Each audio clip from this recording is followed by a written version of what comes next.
Hello, you are listening to the OmniTalk Fast Five, brought to you in partnership with Microsoft, the A&M Consumer and Retail Group, Takeoff, and Sezzle. The OmniTalk Fast Five podcast is a podcast that we hope each week makes you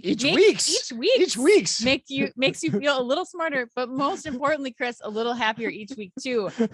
Today is April 21st. I'm your host, Ann Mazinga. And I am Chris Walton. Rejoined by Chris Walton. And we are here once again to discuss all the top headlines making waves in the world of omnichannel retailing. Chris, I missed you. You're back. You missed me. Did you? Oh, that's the nicest thing you've ever said to me. Yes. Probably not. But yes. I talked to Chad Lusk of A&M Consumer and Retail Group. And, he was saying how, it didn't skip a beat. And I agree. It didn't actually. You guys did a great job last week. But Ann, I got something to talk about today that I'm pretty excited about. Is it that another retail headline of the year that you're going to announce the show? No, it's not smartass, but thank you. I resemble that remark very much. But no, Ann, we passed 400,000 listens all time on our podcast last week. Yeah, did you know that? You're keeping track of that. Yeah, I know. It's kind of one of the nerdy things I do. But for those that listen to the show, you remember we were touting 300,000 listens like in December last year. So that shows you how much our podcast is growing. And thank you to all for the support that you give us each and every week. At one point last week on a 7-day period, we had 16,000 people listen to our podcast, our collective podcast. I was blown away. I was stunned. Wow. I'm blown away too. We better keep making good content. I'm going to try to do real good and with really good grammar like that as we make this podcast. But are you making fun of me? No, I was making fun of myself, because sometimes my grammar gets a little loose in this podcast. All right. Well, Chris, we speaking of reviews. Yes, Ann.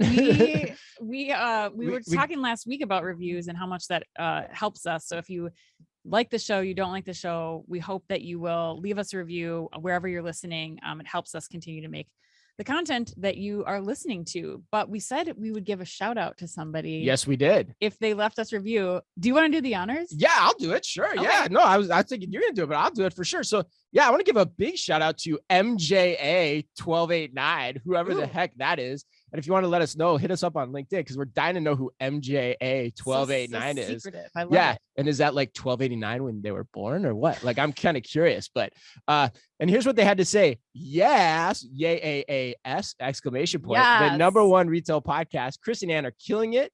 They take the very best, most interesting retail news and synthesize it in an easy, digestible way. OmniTalk features the newest and most interesting folks who chat retail trends, insight, and implications. A must listen for anyone working or supporting the retail industry. Emoji with glasses, heart, and then stars. I think we're listening to Siri, like heart emoji and glass smiley face. But in all seriousness, MJ1289, that gave me the biggest warm and fuzzy to read that. And we're going to continue reading these each and every week. So if you're listening on Apple Podcasts, leave us a review. Heart the podcast if you're on Spotify. If you're on Google, Amazon Music, just follow us and subscribe wherever you can. We really, really appreciate it. And our numbers are a testament to your support. And should we get started? Yes, let's do it. All right, Ann. In today's Fast Five, we've got news on Lululemon's new memberships, caper counters at Fenway Park. I like the alliteration in that one. Champs Sports new store. Say that 10 times fast. Champs Sports, Champs Sports, Champs Sports. Grocer Lunds Byerly is bringing in Pensa. But we're going to take off with our first headline out of Amazon. Yes, let's start with headline number one. So the first headline has us talking about the first letter to shareholders from new Amazon CEO Andy Jassy. So in the letter, Jassy said that Amazon will strive to create safer working environments for employees, increase their efforts toward reducing their carbon footprint, and there are a lot of additional company growth strategies and more. Chris, this was a lengthy letter. What were your takeaways from the first letter to shareholders from the first new CEO? Yeah, and I feel like this letter to shareholder thing is taking on its own life. Just so you know, like it kind of gives me that kind of creepy feeling, like ooh, the letter to the shareholder, But anyway, I had two main takeaways. I think first he devoted ample time to one-day shipping, which I thought was really interesting, saying, quote, "We'd made the decision to invest billions of incremental dollars over several years to deliver an increasing number of Prime shipments in one day. This initiative was slowed by challenges of the pandemic, but we've since resumed our focus here." End quote.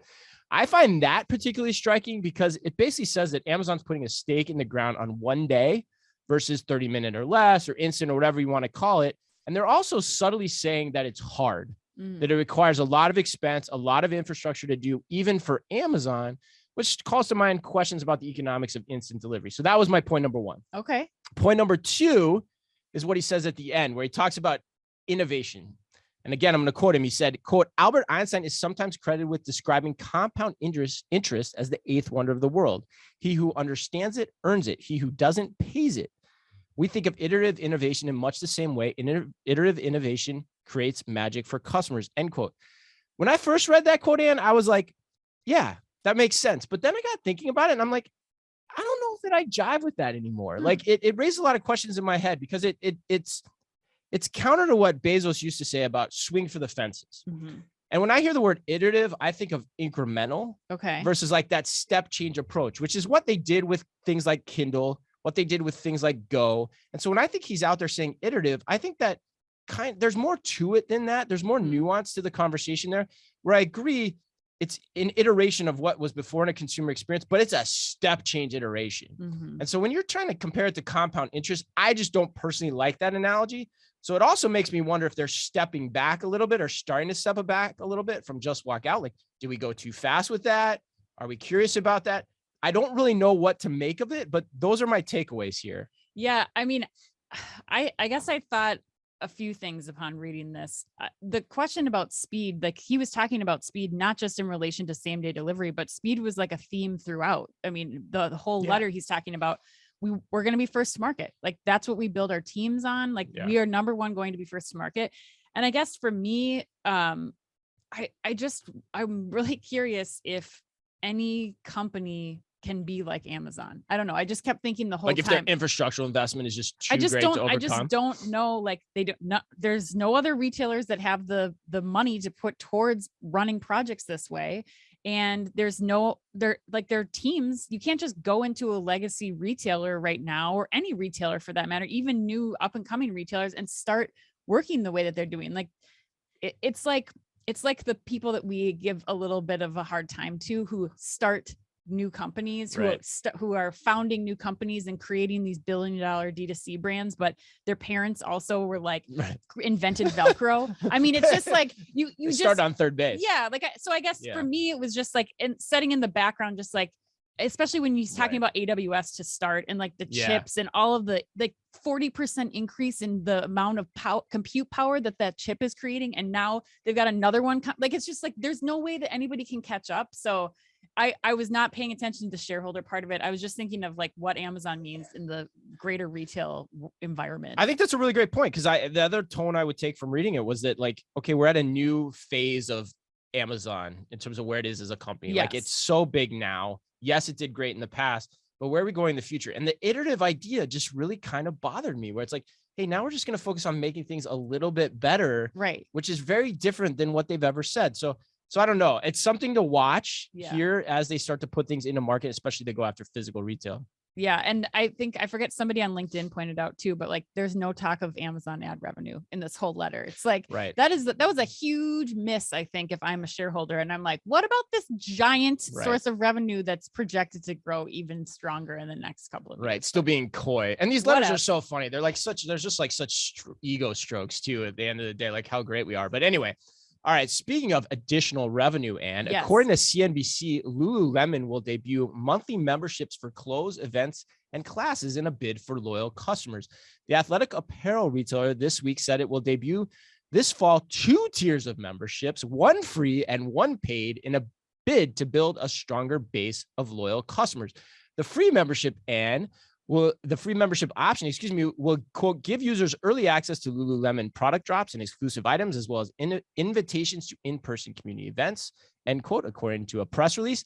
And the paid option will cost $39 per month, the same price as an all-access subscription to Lululemon's at-home fitness platform, Mirror, and will also feature content from a number of participating fitness studios, including places like Rumble, Pure Bar, which I had to ask Ann how to pronounce, and everyone's favorite place to get sweaty, the Dog Pound. And keeping with the Dog Pound theme, do you think customers will lap up this new membership offering at $39 per month? Yes. You do? Oh my God. Wow. Okay. I do. All right. I think that the power that this brand has over people continues to amaze me every day. I mean, I think that one, this smells like Walmart Plus when they're like, Oh, oh, yeah. Mirror members, we're going to be moving you over to this new Lululemon subscription. And also Which is now key. we have, 5 million Mirror members all of a sudden in 1 month. But I definitely can see people going to this membership and getting access to, it makes sense for Lululemon subscribers. Like, you now basically have the equivalent of what Peloton's doing. Peloton just raised their price to $44 a month now. Like, this is a demand area for sure. And Lululemon is in a position to command, their brand being at the head of this subscription offering. I do. So you love it. I do love it. You love it. I do love people it. will sign up for it. I absolutely think Okay. people will sign up for it. I think it's going to take off and explode. I don't know that this brand can do wrong here, but okay. What do you? I think I like it too. Okay. I kind of probably threw some deaf faking there, but like, I think I like it too. Because at the end of the day, I'm like, where's the risk? Right. But there's a couple points I would call out here. Like, Lululemon had the subscription that was like over $100, which sounds like that's just fallen by the wayside. So it sounds like there wasn't an appetite for that. Well, it was just a pilot, and they were not doing it in like a lot of markets. So yes. Right. But it sounds like they didn't get enough feedback on that to roll that. So now they're giving this free thing, which, yeah, okay, fine. The $39 one is more interesting to me though, because for two reasons. One, it tells me Mirror is in bad shape because, and the reason for that is it's a tough sell, right? Mm-hmm. We talked about this when they started. The equipment's not a required component of this. You can do all of the same things just with an app. Mm-hmm. And it's a different selling process. You go into the stores, no one's looking at the mirror, right? Yep. But because it's a different selling process. It takes a much more consultative type sell than like selling apparel. They're right? using the mirror to look at what hold clothes out to themselves. Right. To be fair. And I think you showed me this actually, is that you could provide the same value of mirror just through a good mobile interface. Yeah. As your Peloton membership attests to, like you pay for the Peloton membership, but you don't have the bike. Right. It's not about the bike, not to intentionally quote Lance Armstrong, but it's not. It's about a good mobile interface and a community engagement. That's what they brought over with the leader from Amazon that's doing this.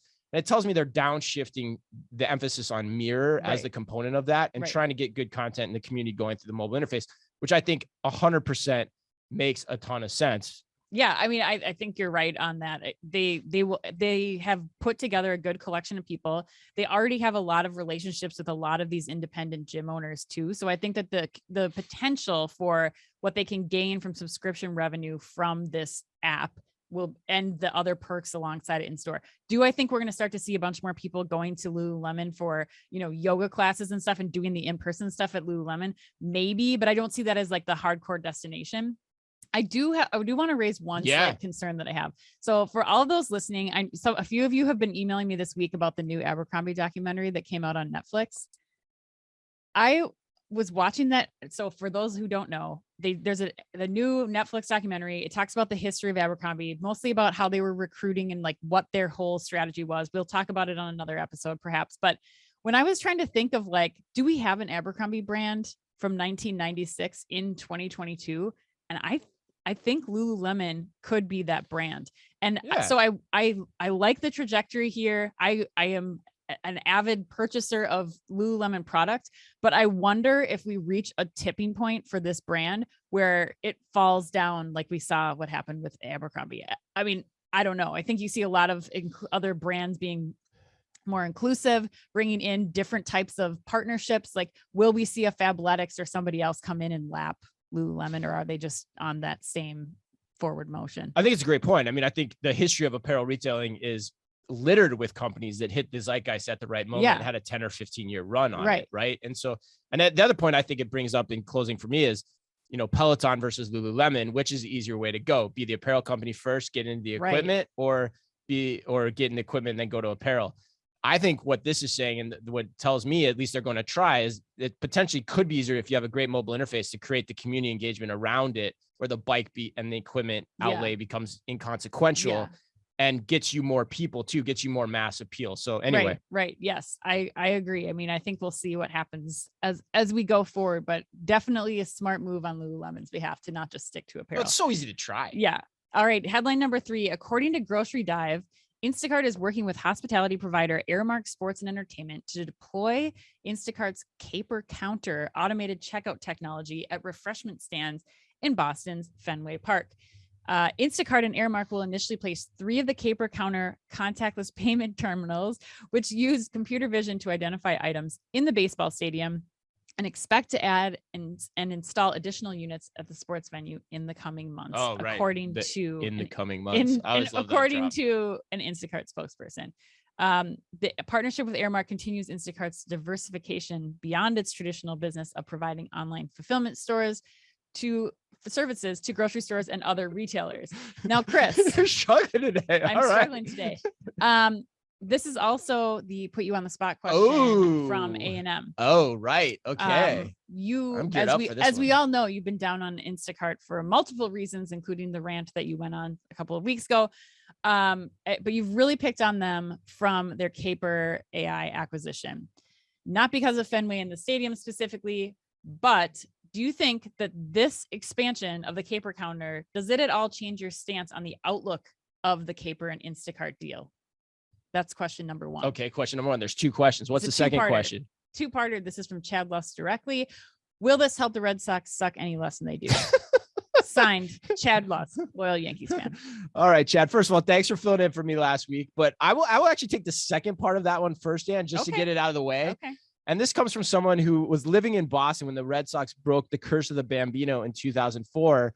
And scoreboard, Chad, but I believe since then the Sox have won a few more rings than the Yankees over the last 20 years. So who sucks is how I would put that. I've always hated the Yankees. Yeah, right. I mean, there's nothing to love there. But getting back to the retail topic at hand, Dan, I don't think this changes my opinion of the Caper acquisition one iota. Okay. What we have here to me is just another version of a self-checkout machine that looks like a cool white box. Yeah. It may work in an event space where your customer is new every time, but for retailers to opt in for the extra seconds this saves over traditional self-checkout machines, when there are other solutions out there like scan and go, computer vision based systems, even computer vision aided traditional self-checkout, the likes of Everseen and Kroger, which we interviewed at NRF, it's a bridge too far for me to cross. It really is. And most importantly, and I think you'll appreciate this because I learned this from you talking about Macy's, you still have to wait in line to use it. Right. And that drives me crazy. Like there's 3 of them, I guess, like in these stores, like, so it's busy. Like I still have to wait to go to it, like versus scan and go or just walk out. Like that's why this concept will get obsoleted over time. And it's not one that Instacart, I think, can really hang its hat on when it comes to traditional retail. Yeah, I agree. I mean, All right. I thought you could go a different direction. No, I mean, I have to say, I've always been, of all the product offerings that Caper has put out, I've always been the biggest fan of this Caper counter, but more in the use cases like we're talking about of like bodegas, where you have one person or 2 people of a family that own the bodega and somebody's stocking and somebody's got to be doing checkout. Like, I think this has the most applicability, but you're right. I think the better use case would be rolling out something like, you know, what AFI is doing at some of the stadiums where it's a contained space, you know, or even like food lockers, like we've seen where you order ahead of time and you pick up your food from a locker where it's able to serve multiple people at one time, not 3 stations or 3 kiosks. Right. That's a great point. Plus, oh my gosh, I love that this move is continuing Instacart's diversification. Like, good PR write-up on that one. PR gold, right, Ann? Yes. Yeah, right. Yes, continuing our diversification. The other thing too that bothers me and why I've been hard on this too is we had the CEO of Caper on. It was a long time grocery ago. Shop, years like 2 years, and he was saying how people were so interested in counter, if I remember correctly, and like this is the first we're seeing of it at the ballpark. So like it makes me think that the receptivity to this is probably a lot less, and you know, like you said, it's probably good PR at this point in time. All right, Ann, let's keep moving. Let's do headline number 4. Ann, according to Modern Retail, Champs Sports is about to open its largest store yet. Next weekend, Champs Sports will host the grand opening of its newest retail concept, Home Field, a 35,000 square foot store in Southern Florida, complete with an indoor multi-sport court. The store will carry more inventory and plans to host sporting events to meet the needs of today's modern athletes. Other features of the store include, quote, a Champs Combine, end quote, a virtual reality machine that measures customers' wingspans, vertical height, leaps, and agility, and of course, the always popular smoothie bar. And are you liking this concept? You know, what do you think about this? I don't like it. I think this is a classic case of monkey see, monkey do. Champs Sports, owned by Foot Locker, they saw that Dick's is doing this big rollout with their, you know, outdoor stores and their full Dick's sporting goods concepts. And I think that they felt like, well, if it's working for Dick's, then it should work for us, which Right. is not a good strategy. I think when I'm thinking about the power of a retailer like Champ Sports, I would be emphasizing my time and resources on number one, the less sexy things of what is my assortment? How do I have track of my inventory? How do I know exactly what's in my store and what I can get to people that day? Because as a sporting goods retailer with physical stores right now, your number one asset is being able to be the place where I can go within that hour to get what I need before that game. And I think that, they are tying into the community here. They're trying to, let people in the community use the sport court that they built there for practices and things like that, which I think makes sense. Like always tying into the local communities is an asset. But I think I would just be focused on those core components, not creating this like spectacle of a place. I'd make sure that you have inventory so that when I come there to get a baseball glove because my kid lost it and we're on our way to the game, that you have that baseball glove, or that I know when I can get it and how I can get it quickly. So I do not like this move by Champ Sports. I think it's just trying to be like, so you think this is distracting? You think it's distracting essentially to them? Yes. Yeah, I 100% agree. I actually think this concept, I would actually go a little bit further too. I might even go on a rant here, but I think this concept's dead on arrival. It's DOA. And the reason I say that is the smoothie bar. Like the smoothie bar and the digital interface. Like it's like, okay, what digital interface can we put in that maybe makes sense that no one will use ultimately? But the smoothie bar is the big tell for me. Oh, really? Why? Yeah, because everyone is doing them as the part of these experiential concepts. Okay. And I can tell you from having run a couple stores, I won't say which concepts, but having run a couple stores at Target with these kinds of concepts in them, no one uses them. Yeah. You don't want to have a smoothie in your hand while you're shopping for things. Like it's just not something you want to do. And ultimately, like it just gets really hard to run. And the other part I don't like about it is from an organizational perspective, now you have to have somebody dedicated at your headquarters to running the smoothie bar at this one store. Well, this one is going to be run and operated by a local operator. So this is like an extension of their local operation. I know, but you still have to have somebody managing the contract and the expectations around the contract. And you've had to build the infrastructure to put that in. And I think they're going to rue the day when it comes back down to it. Like, why did we put all this infrastructure in for a smoothie bar when it doesn't really produce us any additional revenue in the long run? So that makes me think they're just, to your point, they're trying to mimic something here, 30,000 square feet, which is nowhere near the size of what Dick's has got going on with their concepts. And so like, I just don't think it's going to work. And it just seems kind of misguided to me. Yeah, I agree. Just focus on getting more product in your store that can better like learn what your people, your customers around you need, and really focus on making sure that is what you can provide them. They can come there, they can have a successful shopping trip and leave. Plus, like, they're also doing hit classes. Like, how does Champs figure that they have the authority? Lululemon, yes, go for it. But like, I'm not going to Champ Sports to go to a weekly hit class. I'm sorry. I might wear my starter jackets, Champ Sports, to do a hit class. I mean, but that's kind of what the connotation is, right? Like it's like, I mean, left over from me from like 1990 when I used to go to Champ Sports. You're right. I have no idea what the youngins are thinking about Champ Sports. They're trying a lot there. Trying too much. Seems like it's too hard. All right. So headline number 5, according to Supermarket News, Midwest grocer Lunds Byerly has tapped Pensa Systems' automated solution to help improve inventory intelligence. Under a partnership announced Tuesday, Austin-based Pensa said that it plans to deploy its automated retail shelf intelligence solution at all 28 Lunds Byerly supermarkets in our hometown, the Twin Cities market. Yeah. To collect the shelf data, Lunds Byerly's associates will scan shelves and product categories using Pensa's app on Zebra scanning devices. Pensa said its AI technology then captures and automatically analyzes video streams of the hundreds of products. I mean, they just go up and down and scan super fast. All of those product images to identify out of stocks, maximize item availability, and improve demand forecasting and omnichannel delivery. Chris. Yes. Thoughts? I love that this story popped this week. I know. Because it's a continuation off the conversation you guys had last week on Wakefern and its robotics implementation. Yeah. And I think it's important to talk about the connections here with those stories. And that story got a lot of heat. Like and I'm going to talk about that a little bit because I had somebody email me who's quite honestly probably one of the foremost experts on robotic implementations in grocery. And I'm going to tell you what he had to say about that. But anyway, like I said, I think it's cool. One, Pensa was initially, for the most part in the industry of the pundits that, where the space that we occupy, it was the drone company. But it sounds like now they're using computer vision by way of Zebra devices to scan aisles at, routine times during the day, which is a cool twist on their model. But I kind of wish it was more inclusive of drones too, to a degree for certain use cases, which I'll get into. And you got to leave me some leeway here because I got a lot to talk about on this one. But that leads me to my next point, which is two, I don't like this concept as much as the robot concept you guys discussed last week. And to tell you why I think that, I want to tell you what Dave Steck of Schnucks told me. Okay. Who is one of, like I said, they rolled out robots to every store at Schnucks, local grocer, one of the best grocers around. And they're all in on robots, from what he could tell me. And here's what he had to say, which I think is a really important quote to listen to. I'm going to read it in full for the audience. Quote, when you have even more limited resources, and by that he means supply chain shortages, staffing, getting the loads to the shelf becomes a priority. And then you just have to rely on your inventory systems to manage your outs.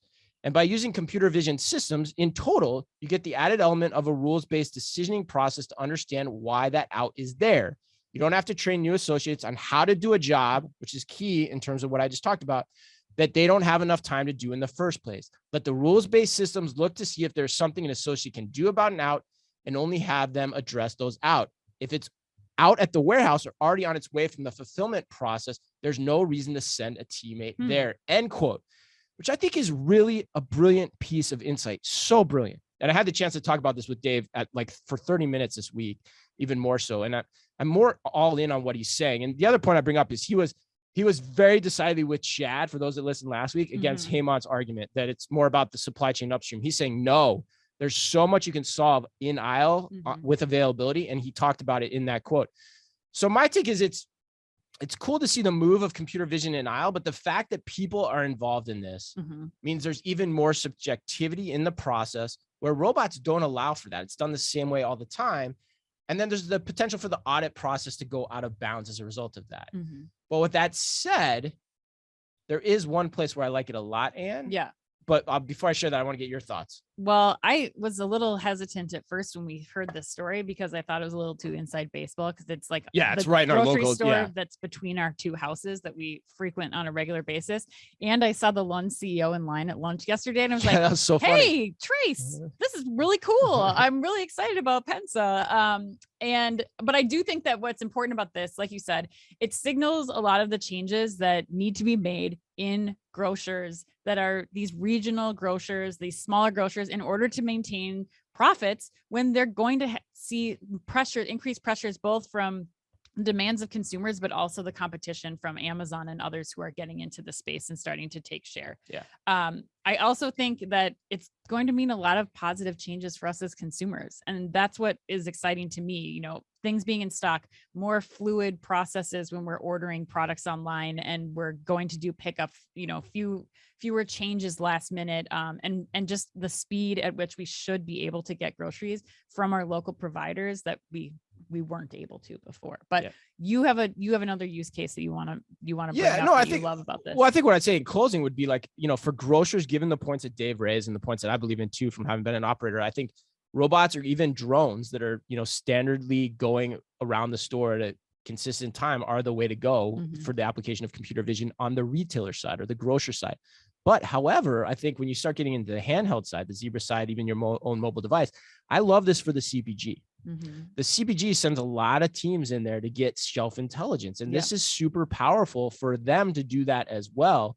So I think the cool thing about this announcement is it's just showing there's better ways to do it, more efficient ways to do it.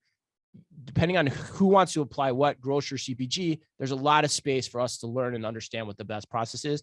That's my take right now. Could change as we learn more, but that's where my head is right now. And I think both from the operator side and the customer side, this is one of the greatest opportunities for increasing your ROI as a grocer, both from the CPGs and what you're able to negotiate with them based on, what knowledge you have of how those programs are activating, but then also the speed that you can produce a better customer experience and driving more customers to your stores. Yeah, 100%. All right, Ann, let's get to the lightning round. You going first? All right, I am. All right. Chris. Yes.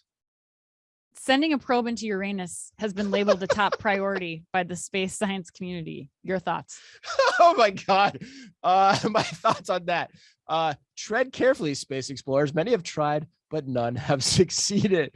And Best Buy announced an electronics recycling program where they'll come to your home and pick up 2 large appliances per year and an unlimited amount of small electronics and recycle them for $199.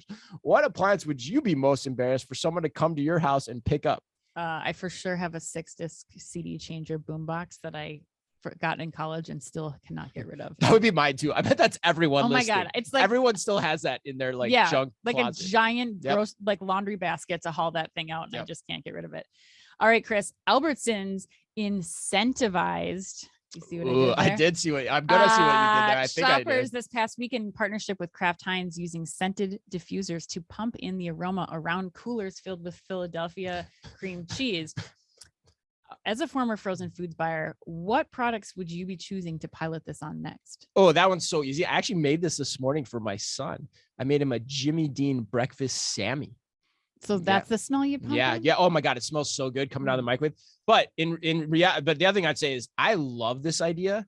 I think real-time correlations with POS to smells and even to your favorite music are a total untapped goldmine. If people could just harness that, no one's done it yet, but there's something there. So if they take this to correlate to POS, boom, boom town. All right, and last question. Olivia Rodrigo just became Glossier's first celebrity spokesperson. When you were Olivia's age, who's currently 19 years old, what was one beauty product you couldn't live without? Definitely frosted blue eyeshadow. Frosted blue eyeshadow. And just when you were 19, huh? I mean, yeah, pretty much just when I was 19. Have you seen the filters on TikTok or on Reels or Snap where like you can change see what makeup looks like on you based on the year? The 2010s, the 2000s and the 2010s is absolutely hilarious. Like we looked like that. We looked like that. That would be awesome. Actually, I haven't done that, but I have to do that. I have to do that and watch the Abercrombie documentary this weekend that you dropped earlier. All right. Happy birthday today to James McAvoy, Queen Elizabeth, and the man's whose alliterative first and last names are just too good for this show to ignore, the great Rob Riggle. And remember, if you can only read or listen to one retail blog in the business, make it OmniTalk. Our Fast Five podcast is the quickest, fastest rundown of all the week's top news. And our twice weekly newsletter tells you the top 5 things you need to know each day, and also features special content exclusive to us and just for you. And we try really hard to make it all fit within the preview pane of your inbox. You can sign up today at www.omnitalk.blog. Thanks as always for listening in. Please remember to like and leave us a review wherever you happen to listen to your podcast or on YouTube. And of course, as always, be careful out there. The OmniTalk Fast 5 is a Microsoft sponsored podcast. Microsoft Cloud for Retail connects your customers, your people, and your data across the shopper journey, delivering personalized experiences and operational excellence. And is also brought to you in association with the A&M Consumer and Retail Group.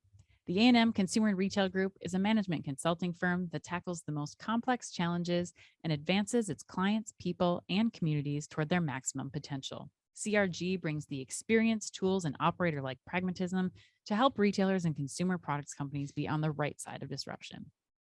And Takeoff. Takeoff is transforming grocery by empowering grocers to thrive online. The key is micro-fulfillment, small robotic fulfillment centers that can be leveraged at a hyper-local scale. Takeoff also offers a robust software suite so that grocers can seamlessly integrate the robotic solution into their existing businesses. To learn more, visit takeoff.com.